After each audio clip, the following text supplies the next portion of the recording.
So remember a little while ago I said to you that we're going to be introducing some of the stars that we highlighted in Caribbean Commerce magazine, the Connectors issue.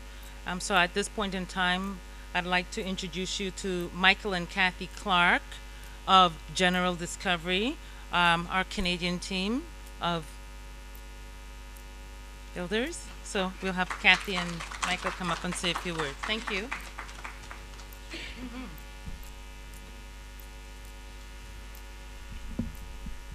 Hello, thank you very much, Esther. First of all, I'd just like to congratulate Caribbean Commerce Magazine on its launch. I think it looks great.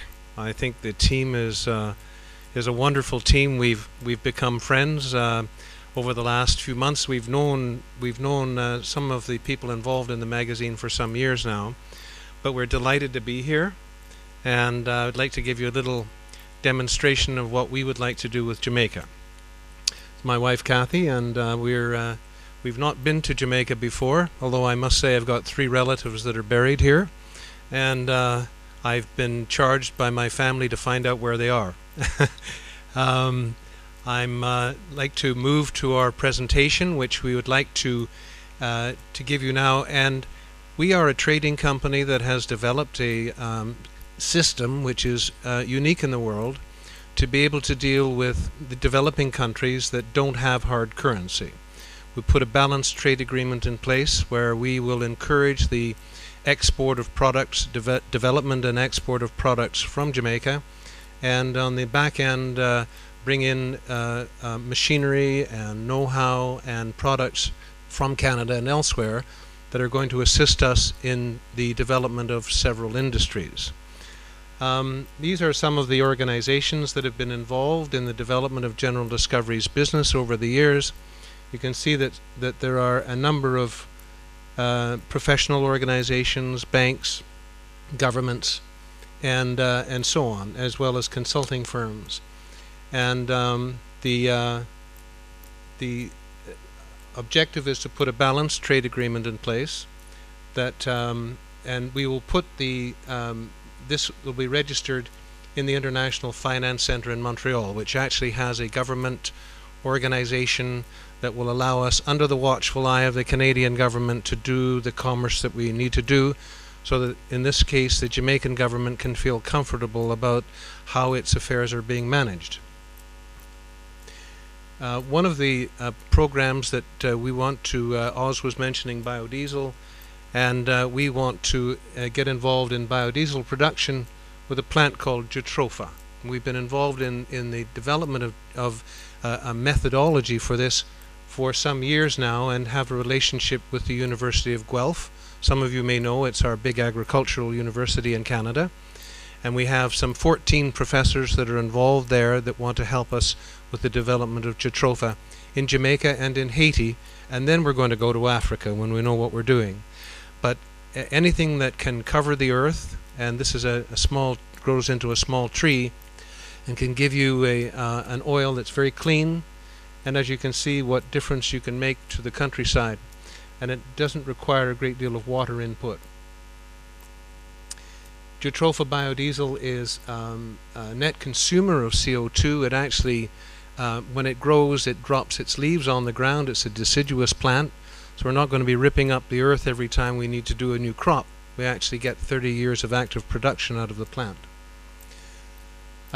Just very quickly, the emissions are much safer than they are with certainly with petroleum diesel.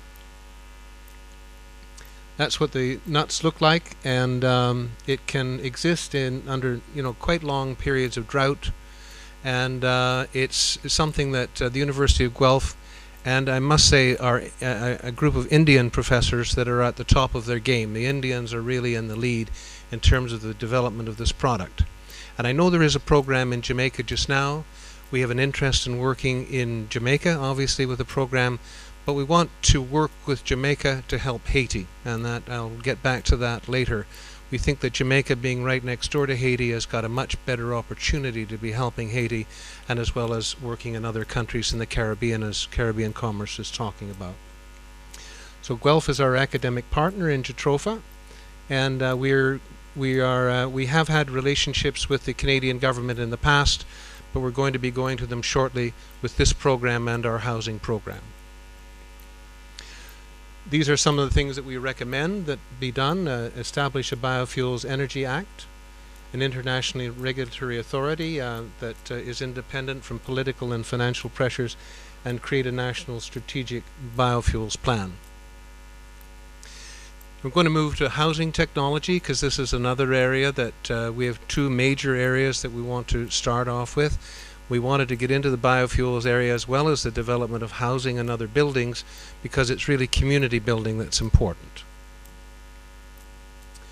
We're establishing a center of excellence for the development of technology and prefabrication, and we have partners with the Wood Science and Technology Center of the University of New Brunswick, which is going to work with us in the development of a tropical model, where the source of our technology is Sweden, which have got the best prefabrication technology and at this point the best housing technology in the prefabrication area. I'd just like to say that as far as Sweden is concerned, Sweden went through its Million Homes project in the 60s, and we're actually produced almost 1 million new residences in Sweden.